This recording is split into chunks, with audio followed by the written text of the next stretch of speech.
एक दफा का जिक्र है कि एक वसीया व अरीज सल्तनत में एक खूबसूरत शहजादी रहती थी जिसका नाम महानूर था। महानूर की खूबसूरती की तारीफ दुनिया भर में मशहूर थी, लेकिन उससे ज्यादा इसकी जहानत और रहम दिल्ली लोगों के दिलों को मुतासिर करती थी। उसका बाप बादशाह आजम एक सख्त मिजाज और दुनियावी ताकत के ख्वाहां शख्स था। वो चाहता था कि महानूर किसी बड़े और ताकतूर शहजादे से शादी करे ताकि सल्तनत का दायरा मजीद बढ़ाया जा सके। फकीर की कहानी इसी सल्तनत के एक गांव में जीद नाम का एक फकीर रहता था। जीद बेहद नेक दिल, खुश अखलाक और मेहनती शख्स था। वो रोज सुबह अपनी बांसुरी लेकर करीबी जंगल में चला जाता, जहां वो खुदा की नामतों का शक्र होता, अदा करते हुए अपनी मुद्दिर दिनों से माहौल को सजाता।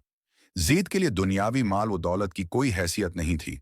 वो सादगी में खुश था और दूसरों की मदद करके सुकून हुआ पाता था। एक दिन शहजादी महानूर महल के बाग में चहलकदमी कर रही थी।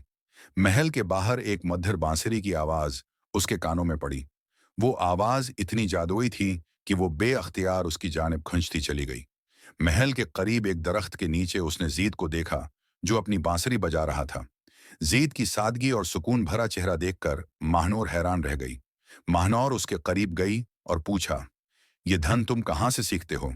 जीद ने मुस्कुराकर जवाब दिया, ये धन मेरे दिल से निकलती है, जहां सुकून हो वहां से मौसीकी खुद बहने लगती है। ये मुलाकात इन दोनों के दरमियान एक रिश्ता कायम कर गई। महानूर रोज महल के बाहर आती और जीद की बातें सुनती। जीद ने उसे जिंदगी के हकीकी मानी समझाए। खुशी माल और दौलत में नहीं, बल्कि दिल की पाकीज़गी और दूसरों के साथ नेकी में है। महानूर को जीद की बातों में एक अजीब सुकून महसूस होता। जीद ने उसके दिल को दुनियावी शान और शौकत से दूर कर दिया और उसमें सादगी और मोहब्बत की अहमियत उजागर की। दोनों एक दूसरे के करीब आते गए और मोहब्बत का ये रिश्ता उनके दिलों में मजबूत होता गया। कुछ दिन बाद महल के खादमों ने बादशाह को खबर दी कि शहजादी एक फकीर से मिलती है। बादशाह ने जब ये सुना तो उसका गुस्सा आसमान को छूने लगा। उसने फौरन जीद को गिरफ्तार करने का हुक्म दिया। जीद को बादशाह के सामने पेश किया गया। बादशाह ने गुस्से से पूछा, तुम्हारी हिम्मत कैसे हुई कि तुम मेरी बेटी से मिले? जीद ने पुरस्कून लहजे में जवाब दिया, बादशाह सलामत, मैंने शहजादी से सिर्फ बातें की हैं और उन्हें जिंदगी की खूबसूरती के बारे में बताया है। मेरा मकसद कभी भी उनकी बेहरमती करना नहीं था। महानूर ने अपने वालिद से कहा, आबा जान, मैं जीद को दिल से चाहती हूँ। वो हमारे घर का रख करेगा, मुझे हकीकी खुशी और सुकून का मतलब सिखाता है, जो आपकी सल्तनत में कहीं नहीं मिलता। बादशाह पहले तो नाराज हुआ, लेकिन जब उसने जीद की बातें सुने और उसके किरदार को परखा तो वो हैरान रह गया। जीद की बातों में हिकमत और सच्चाई थी। बादशाह ने सोचा कि शायद दौलत और ताकत के पीछे भागते भागते वो खुद भी हकीकी खुशियों को भूल गया है। बादशाह ने अपनी जद छोड़ दी और जीद और महानौर की शादी की इजाजत दे दी। शादी एक सादा तकरीब में हुई, जिसमें सादगी और मोहब्बत का उनसुर गालिब था।